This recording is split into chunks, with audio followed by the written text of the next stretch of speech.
I'm Chris Clark, President, CEO of the Georgia Chamber of Commerce.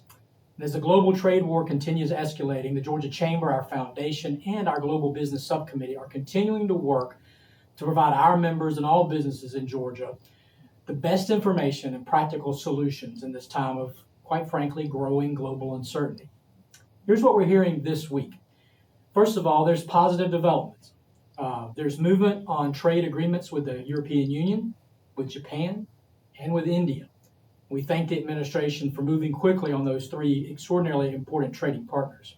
There's also movement this week on automotive parts that will obviously help Georgia manufacturers in a variety of areas.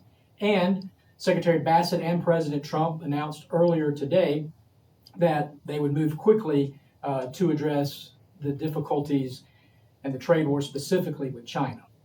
Now, as far as that impact here on Georgia, we are hearing from more farmers about their impact. And particularly, we've heard over the last couple of weeks concern over the impact to Georgia's service sector.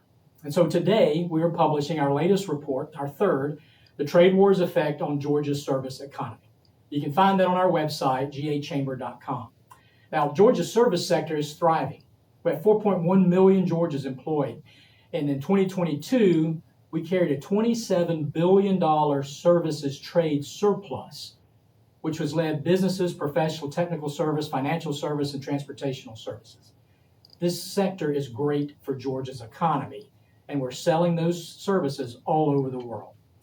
It reflects, too, that Georgia has an extraordinarily favorable business climate, and our status as the #1 state to do business because we're able to attract headquarters and some of the largest service-providing firms in the world. These relocations grow Georgia's already impressive portfolio of corporate headquarters. In this latest report, we've identified several barriers to the service economy here that countries could enact as the trade war continues.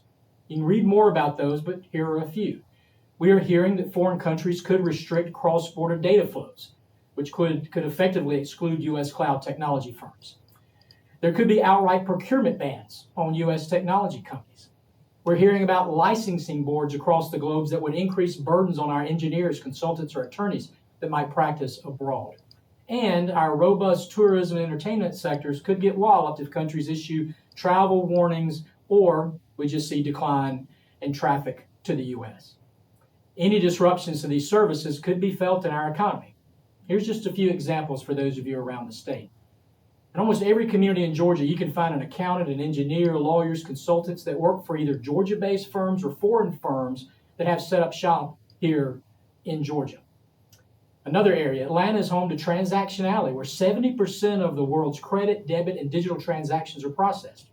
You can obviously see the potential there. Columbus is home to some of the world's most important payment processing service providers. Augusta is home to one of the strongest networks of cybersecurity providers anywhere. And of course, the normal trade barriers we've been talking about could limit flow of goods in and out of the ports of Brunswick, Savannah, and Hartsfield-Jackson International Airport.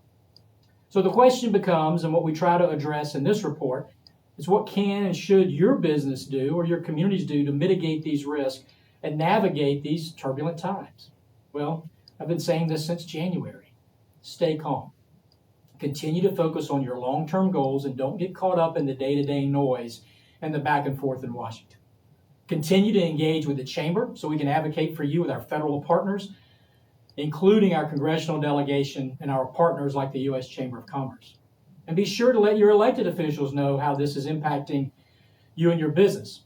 I do want to specifically say thank you to SBA Administrator Kelly Loeffler and her team who have been incredible partners. And I would encourage you to visit your local SBA office as you move through these issues. And then our congressional delegation has been responding on the spot every time we reach out to them. Specifically, to help protect Georgia service providers, we suggest that you conduct internal reviews, identify any exposure to countries considering retaliatory measures. Companies should also strengthen their international compliance, invest in regulatory and legal teams to help remain competitive and informed, strengthen cybersecurity, and look at new strategic alliances abroad. Find local firms in markets where you do business. Look for more domestic suppliers and make sure you're being compliant. We understand how concerning this current global business landscape is for Georgians, for small businesses, mid-cap, and our large corporate citizens. We're hearing from you and talking to you every day.